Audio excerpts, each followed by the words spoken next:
Oke, kita lanjut lagi di video berikutnya. Nah, ini terkait dengan, salah satu topik di akuntansi manajemen, yaitu menghitung ROI, RI, dan EVA.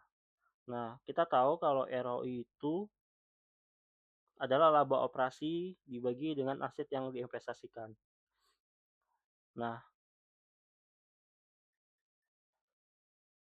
nanti, mmm,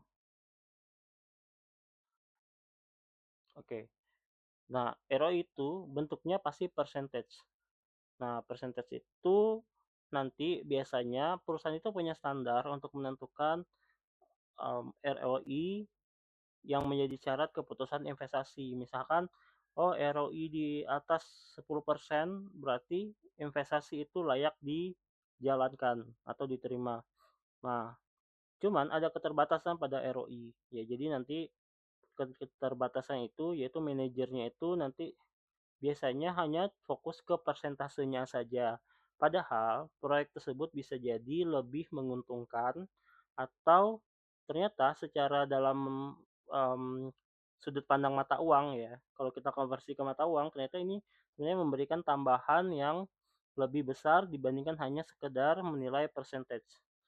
Karena persentase kan itu susah untuk mengukurnya ya, kalau dia untuk pengambilan keputusan. Maka nanti ada yang namanya RI atau residual income. Residual income itu adalah laba operasi dikurang dengan tingkat pengembalian atau biaya modal dikali dengan aset yang digunakan ya. Tingkat pengembalian minimum ini itu kayak biaya modal atau biaya yang harus kita bayarkan atas konsekuensi dana yang kita gunakan gitu.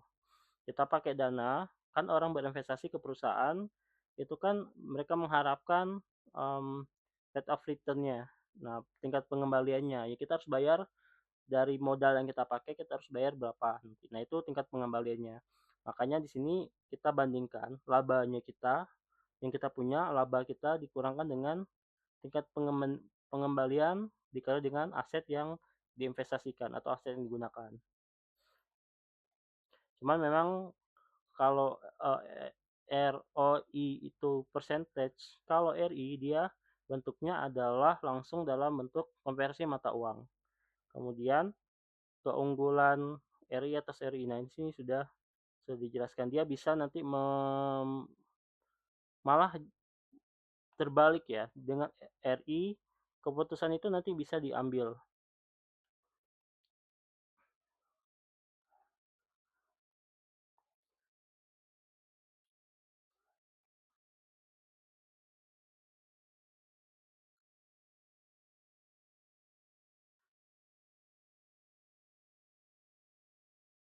Terus, economic value added ini untuk pengukuran kinerja keuangan yang menunjukkan nilai ekonomis. Nah, ini sama sebenarnya, cuman dia tidak pakai laba bersih, dia pakai NOPAT. NOPAT itu net operating, profit after tax atau laba operasi setelah pajak. Ya, jadi kalau kita punya informasi earning before interest and tax, kita kalikan dengan satu minus tarif pajak. Misalnya tarif pajak 25%, kita kalikan dengan satu minus 25%.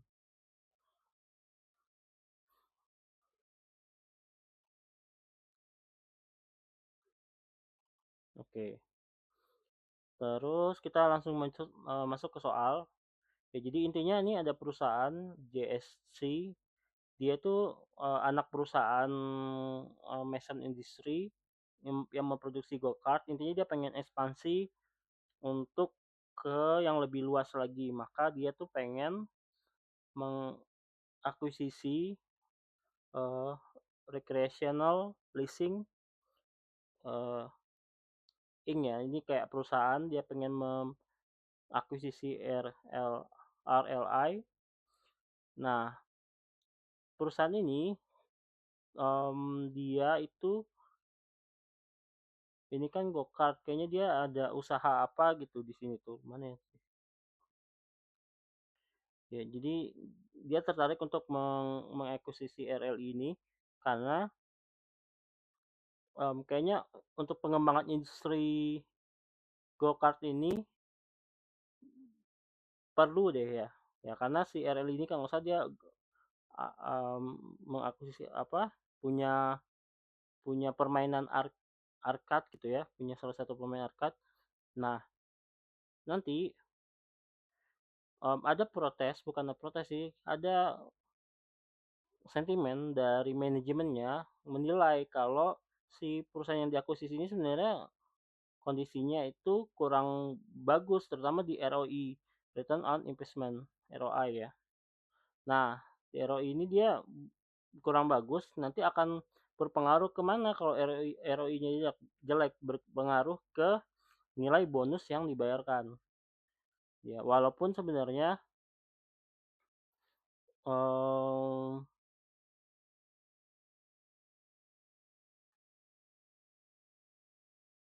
ada saran gimana kalau bonusnya itu pakai residual income. Nah, makanya di sini, dikatakan oleh manajemen kalau ROI-nya itu batasnya 20%. Ya, jadi kalau ada investasi di atas 20% itu ambil projeknya.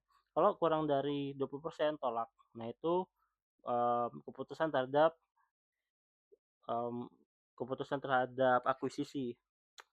Nah, kita lihat bahwa di ROI ini rumusnya kan laba bersih bagi total aset. Kita lihat aja laba bersih dibagi total aset. Laba operasi bagi total aset. Laba operasinya 2 juta, total asetnya adalah 8 juta. Maka ROI-nya itu 25%. Ini masih di atas batas 20% yang disyaratkan oleh perusahaan induk. Ya. Nah, sementara si RLI ini dia,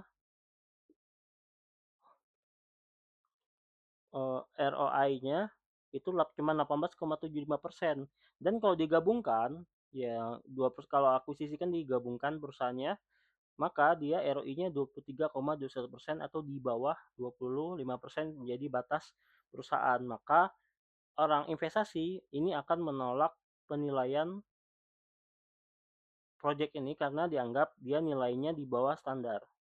Padahal kalau kita pakai yang kedua, residual income, maka kita harus tahu nih, ini kan dalam persentase. Kalau dalam rupiahnya kita untung berapa sih? Nah, caranya, laba operasi dikurang biaya modal yang tadi sudah saya jelaskan terkait 15%, dikalikan dengan total aset atau investasi. Kita kalikan aja 2 juta dikurang dengan 15% dikali dengan 8 juta. Nah, jadi residual income atau laba yang diperoleh setelah dikurangi dengan biaya yang kita bayarkan itu 800.000 untuk JC saat ini. Kalau untuk proyek akuisisinya sendiri itu 120.000. Kalau digabung itu 970.000. Artinya selama residual income-nya positif, walaupun dia di ROI-nya di bawah target, ini sebenarnya masih bisa kita toleransi untuk terima. Kenapa? Kita lihat nih, residual income, ya pendapatan yang benar-benar kita terima itu kan 800.000. Kalau ada ketambahan akuisisi, kita akan dapat 970.000, artinya naik 120.000. Nah, maka itu sebaiknya diambil biar nanti dapat bonus. Ya nanti dampaknya terhadap, terhadap perilaku manajer investasi ya kalau ROI itu memang agak bingung ya karena dia, mengekspektasikan 15% tadi, sorry, mmm, yang 25% dia batas batas itunya, batas ROI-nya. Dan mereka cuma fokus pada persentase dan ini sifatnya jangka pendek.